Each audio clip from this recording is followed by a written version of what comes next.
Hello everyone, আমি doctor Mohammad Obaidullah.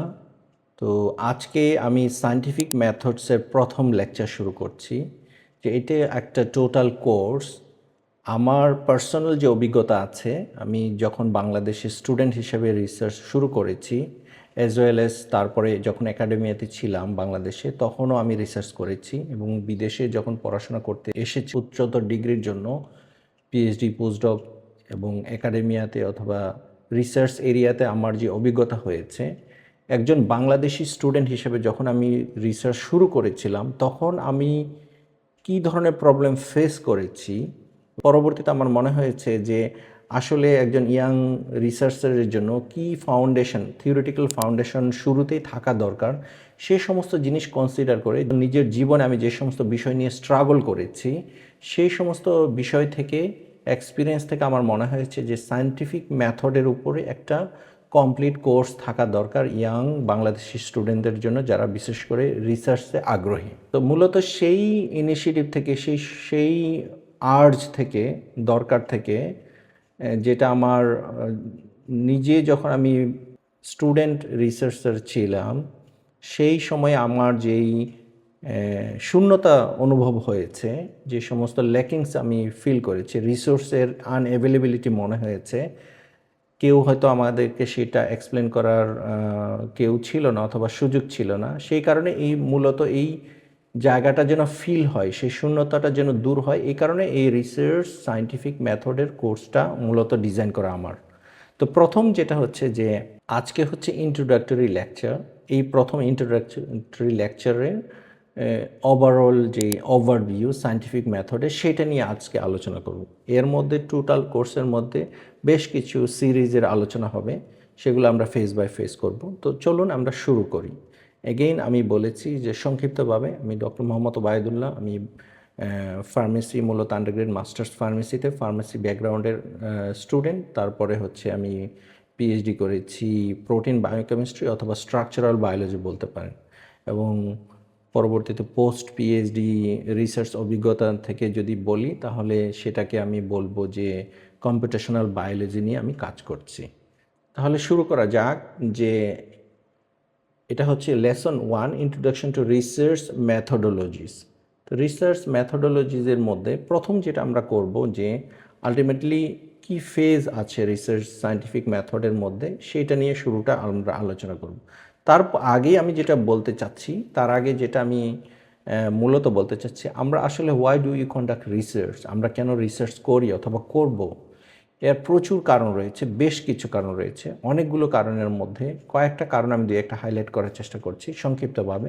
একটা হচ্ছে কিউরিওসিটি থেকে, জানার আগ্রহ থেকে, যে আমি কিভাবে হয়, কিভাবে সমস্ত কিছু কাজ করে এই পুরো ইউনিভার্সের মধ্যে, যে একটার সাথে আরেকটা, যে মানে ম্যাটেরিয়ালের সাথে ম্যাটেরিয়ালের সেই রিলেশন, যে তারা একটা থেকে একটা কিছুতে থেকে আরেকটা কিছু হয়, এটা আমরা শুধু সারফেসে দেখি, কিন্তু বাস্তবে আর একটু মলিকুলার লেভেলে, আর একটু কিউরিয়াস লেভেলে যদি আমরা যাই, আর একটু ডিটেলসে আমরা জানতে পারি কিনা।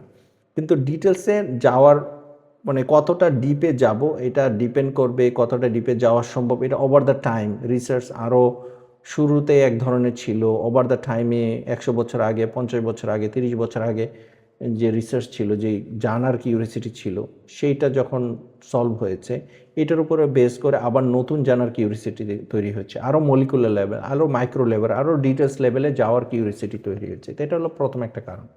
তারপরে হচ্ছে যে আমরা ডে টু ডে লাইফে প্রচুর প্রবলেম ফেস করি, প্রচুর সমস্যা আমাদের আছে লাইফে। কেউ অসুস্থ হয়ে গেছে, কোনো একটা জিনিস, মানে এখান থেকে কোনো একটা জায়গায় যাওয়ার জন্য আমি ট্রাভেল করতে সময় বেশি লাগছে। ফর এক্সাম্পল, কোনো একটা খাবার আমি খাওয়ার কারণে এটার গুড রেসপন্স পাচ্ছি না, অথবা কোন খাবারটা খেলে আমি ভালো হেলদি থাকতে পারবো, ফর এক্সাম্পল। এগুলো সবই আমাদের মূলত হচ্ছে যে আলটিমেটলি আমাদের যেটা আমরা বলবো, যে এগুলো সবই আমাদের মূলত প্রবলেম। তো এই প্রবলেমের সলিউশনের জন্য আমরা আলটিমেটলি রিসার্চ করি। একটা হচ্ছে যে রিসার্চ, ফান্ডামেন্টাল রিসার্চ, অ্যাপ্লিকেশন, বিভিন্ন ফেজের হয়, ব্যাপক জিনিস। মূলত দু একটা জিনিস হাইলাইট করার জন্য বলছি, যে আমরা একটা মানে ডিজিজের সলিউশন খুঁজছি, একটা টেকনোলজির একটা প্রবলেমের সলিউশন খুঁজতেছি। এগুলোর কারণে মূলত আমরা আলটিমেটলি যেটা করি যে রিসার্চ করি আর কি। ওকে, তো এই হলো রিসার্চের মূল উদ্দেশ্য। আরও ব্যাপক অনেক আলোচনা সম্ভব, অনেকেই আরও অনেক 10টা 20টা 15টা কারণ বলতে পারেন। মূলত এই আর কি, কোনো একটা প্রবলেম সেটাকে আমরা সলভ করতে চাই, সেটা লাইফের বিভিন্ন অ্যাসপেক্টে হতে পারে, সেটা আপনার পার্সোনাল লাইফে হতে পারে, সেটা সোসাইটির হতে পারে, এনভায়রনমেন্টাল হতে পারে, সেটা ইউনো ইউনিভার্সের হতে পারে। প্রচুর সমস্যা আমাদের আছে, সেই সমস্যাগুলোর সমাধান কিভাবে করা যায় এইটা একটা বড় কারণ রিসার্চের। যাকে হোক, anyway, let's get started. What are the major milestones or phase to complete A scientific method? প্রথম মাইলস্টোন হচ্ছে যে ফেজ হচ্ছে develop aim and questions, formulate hypothesis and make predictions. আমরা ডিটেলস আলোচনা করব।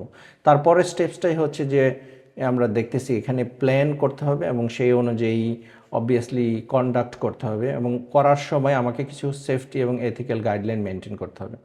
Obviously then after that generate data and collect data generate হবে, এবং finally এই ডাটাটাকে আমাদেরকে অ্যানালাইসিস করতে হবে 4th স্টেপে, এবং এর মধ্যে আরও কিছু ক্রিটিক্যাল বিষয় আছে। এবং ফাইনালি অ্যানালাইসিসের পরে পোস্ট অ্যানালাইসিসে যেটা আমরা আলটিমেট, যেটা আমাদের উদ্দেশ্য, যে আমার ডাটা যা আমরা কিছু পাই সেটাকে আমরা একটা কনক্লুশনে আসতে হবে, যে 5 স্টেপস মূলত। তো এখন যদি স্টেপস 1-এ আমি যদি যাই, তাহলে যে আমরা আলোচনা করছিলাম যে develop and aim and questions. Aim and question, যে আমি কী কারণে আলটিমেটলি মূলত রিসার্চ করতে চাচ্ছি। Develop and aim and questions, যে কোয়েশ্চেনটা কী, আমি কি প্রবলেম সলভ করতে চাচ্ছি, সেইটাকে আমাকে শুরুতে ডিসাইড করতে হবে।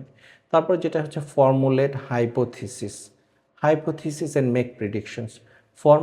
হাইপোথিসিস মানে হচ্ছে যে আমার মনের মধ্যে আমি কিছুটা আর্লিয়ার এভিডেন্সের কারণে, কিছুটা আর্লিয়ার কোনো একটা ক্লুয়ের কারণে আমি ধরে নিচ্ছি যে, ফর এক্সাম্পল, আমি যদি অনেক বেশি অ্যামাউন্ট অফ সানলাইট কোনো একটা প্ল্যান্টকে এক্সপোজার করি, কোনো একটা প্ল্যান্টকে সানলাইট দিই, তাহলে তার দ্রুত ফ্লাওয়ারিং হবে, অথবা দ্রুত তার মধ্যে কি আসবে, ফলন আসবে। এটা একটা হাইপোথিসিস। কিছু আর্লিয়ার এভিডেন্সের কারণে একটা মনের মধ্যে এটা একটা প্রেডিকশন তৈরি হয়েছে, এবং হাইপোথিসিসের সাথে সাথেই আমার আলটিমেটলি একটা প্রেডিকশনও তৈরি হয়েছে। মিনস হচ্ছে যে আমার একটা আশা তৈরি হয়েছে যে আমি মূলত, হ্যাঁ, এটা আমি করব, যে এটা একটা সম্ভাবনা তৈরি হয়েছে। তো এই দুইটা একসাথে, একটার সাথে আর একটা জড়িত। তো এইটা আমাকে করতে হবে। আমি প্রুফ করব পরে, তারপরেই হচ্ছে আমি কোনো একটা সম্ভাবনা যখন দেখব, তখনই তো আমাদের রিসার্চের কোয়েশ্চেন আসবে। এরপরে আমি যেটা করব, পরের ফেজে যেটা করব, সেটা হচ্ছে যে প্ল্যান অ্যান্ড কন্ডাক্ট ইনভেস্টিগেশন। তো প্ল্যান অবভিয়াসলি আমাদের করতে হবে, এটাও আবার মাথার মধ্যে আছে। শুরুতে যেমন ফেজ 1টা যেরকম ছিল, যেটা মাথার মধ্যে, এটা প্ল্যানিংয়ের মধ্যে আছে। এটা এখনও শুরু করি নাই, যদিও এটা ব্রেনের মধ্যে আছে। তারপরে অবভিয়াসলি এগেইন আমাকে এটা মানে স্মার্ট রিসার্চার যদি আমি হতে চাই, আমাকে প্ল্যান করতে হবে প্রপারলি। এর মধ্যে প্ল্যানের মধ্যে আমার যেটা থাকবে যে আমার কতটুকু সময় দরকার, কী ধরনের রিসোর্স দরকার, কী ধরনের ইনফ্রাস্ট্রাকচার দরকার, কী ধরনের সাপোর্ট দরকার, রেগুলেটরি সাপোর্ট দরকার, টিম ওয়ার্ক কতটুকু দরকার, অনেক কিছু ডিটেলস আসবে। এইটারও সেপারেট লেকচার আছে, সেটা নিয়ে আমরা আলোচনা করব। As well as like safety এবং এথিক্যাল গাইডলাইন কী আছে ফলো করার জন্য। ফর এক্সাম্পল, আমি যদি ল্যাবে কাজ করি, তাহলে ল্যাবে যদি আমি কাজ করি, তাহলে সেই ল্যাবের আমার সেফটিটা কী, কী ধরনের কেমিক্যালস আমি ইউজ করব, সেটা আসলে হেলদি কি না, যদি হেলদি না হয় এটার মেজারমেন্ট কী হবে, এনভায়রনমেন্টের জন্য এটা সেফ কি না। As well as ethical guideline আছে, যে আমি কোনো একটা সার্ভে নিয়ে আলোচনা করছি অথবা রিসার্চ করছি, তো আমি ডাটা কালেক্ট করেছি, তো হিউম্যান ডাটা অথবা মানুষের ডেমোগ্রাফিক ডাটা এখানে আছে, তো সেইগুলো আমি কি পাবলিকলি অ্যাভেলেবল করবো কিনা, অথবা অ্যানোনাইমাসলি আমাকে করতে হবে কিনা। এই যে এথিক্যাল গাইডলাইন, এগুলোকেও আমাকে কনসিডার করে তারপরে এটাকে যেতে হবে। এটার জন্য সেপারেট লেকচার আছে, ইনশাআল্লাহ আমরা সেটা নিয়ে আলোচনা করব। তারপরে জায়গাটাই হচ্ছে যে আমি যখন রিসার্চ শুরু করেছি, যে সায়েন্টিফিক মেথড থেকে আমার ডাটা জেনারেট হবে অবভিয়াসলি, এটাই হচ্ছে main activity in a sense, যে এইটাই হলো মূলত আমার এভিডেন্স কালেকশন, যে আমি যেটা এইম এবং হাইপোথিসিস এবং প্রিডিক্ট করছি সেটাকে প্রুফ করব, অথবা সেইখান এটা কি আদৌ যা আমি ভাবছি সেটাই কি সত্যি, সেটা মূলত নির্ভর করবে এই যে জেনারেটেড ডাটা এবং ডাটা কালেকশন এবং রেকর্ড ডাটা। এবং এই ডাটা রেকর্ডেরও একটা ডিটেলস আমাকে জানতে হবে, কারণ হচ্ছে মেথড, কারণ হচ্ছে এই ডাটা রেকর্ডিংয়ের উপরে ডাটার কোয়ালিটি, ডাটার রিলায়েবিলিটি, এটা কতটা ট্রাস্ট ওর্দি, কোন ডাটাগুলো আমি আলটিমেটলি ফাইনালি অ্যানালাইসিস করব, এগুলোর উপরে এটা নির্ভর করবে।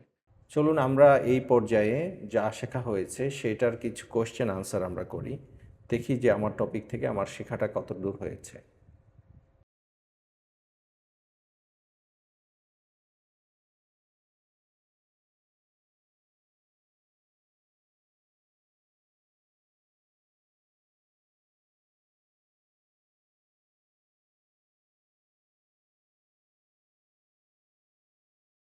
তো এইখানে এর পরের স্টেপসটাই হচ্ছে যে এখন আমার যে ডাটা কালেকশন হয়ে গেল, তো সেই ডাটাকে আমার আলটিমেটলি অ্যানালাইসিসও করতে হবে।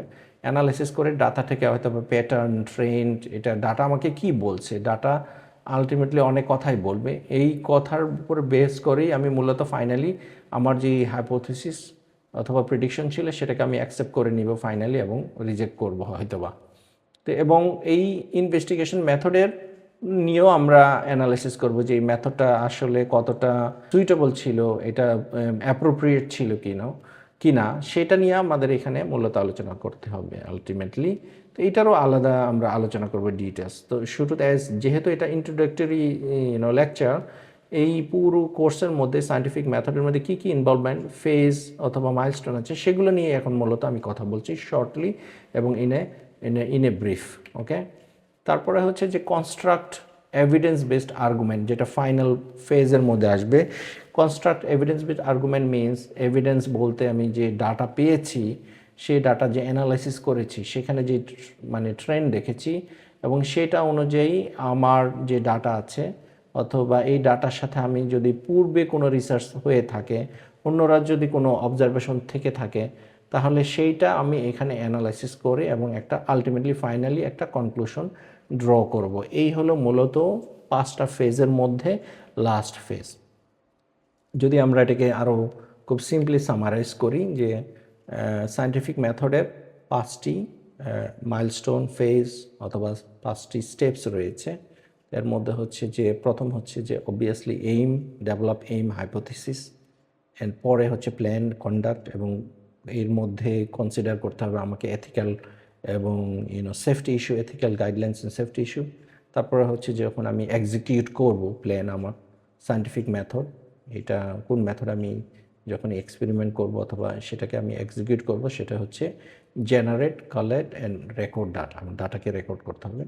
এরপরে অবভিয়াসলি পরের স্টেপসে, ফোর্থ স্টেপসে অ্যানালাইসিস করব ডাটা, এবং সেই ডাটা অ্যানালাইসিস থেকে আমি কী রেজাল্ট পাই।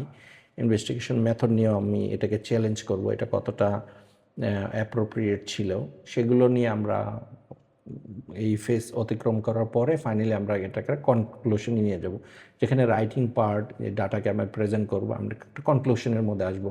ওয়েদার আমি শুরু করেছিলাম যে ফর এক্সাম্পল করলাকে অ্যান্টি ডায়াবেটিক প্রপার্টি আছে কিনা, অ্যান্টি ডায়াবেটিক ফুড হিসাবে আমি করলাকে ট্রিট করতে পারি কিনা অথবা এটা রিকগনাইজ করতে পারি কিনা। তো এইটা শুরুটা ছিল প্রেডিকশন। এখন আমার এই যে ডাটা আমি অ্যানালাইসিস করেছি, রিসার্চ করেছি, সেটার উপর বেস করে আমার কনক্লুশন আসবো ইয়েস অর নো, এবং সেটার যুক্তিতর্কপূর্ণ আলোচনা এবং এভিডেন্স যেই ডাটা কালেকশন হবে সেটা দিয়ে আমি আলটিমেটলি শেষ করবো। তো এই হলো পুরো একটা সেই সায়েন্টিফিক মেথডের পুরো একটা লাইফ সাইকেল। শুরুটা হবে হচ্ছে প্রিডিকশন দিয়ে, তারপর শেষ হবে আলটিমেটলি একটা কনক্লুশন থেকে। তো এই ছিল মূলত আজকে ইন্ট্রোডাক্টরি লেকচারের সামারি। তারপরে আমরা যেটা পরের লেকচারে যেটা আলোচনা করব সেটা হচ্ছে যে কয়েকটা গুরুত্বপূর্ণ টার্মস আমাদেরকে শিখতে হবে আরও কিছু ডিটেলস পরের লেকচারগুলোতে যাওয়ার জন্য। প্রথম হচ্ছে যে ভেরিয়েবলস, সায়েন্টিফিক মেথডের মধ্যে ভেরিয়েবলস একটা ইম্পর্টেন্ট জিনিস, এটা নিয়ে আমরা আলোচনা করব পরে, নেক্সট ফেজেই আলোচনা করব। অ্যাজ ওয়েল এস লগ বুক, যে আমরা কিভাবে ডাটা রেকর্ড করার জন্য লগ বুক, এটা আলোচনা করার পরে আমরা এই প্ল্যানিং, কন্ডাক্ট এবং ডেভেলপ এই প্রত্যেকটা ফেজ নিয়ে আমরা আরও ব্রেকডাউন করব। তো সেই পর্যন্ত ভালো থাকবেন। আসসালামু আলাইকুম রহমতুল্লাহি ওয়া বারাকাতুহু। It's time to answer some questions now. আমরা যা শিখেছি চলুন সেগুলোর উত্তর দেওয়ার চেষ্টা করি, তাহলে আমি বুঝতে পারবো যে আসলে আমার আন্ডারস্ট্যান্ডিং লেভেলটা কোথায়।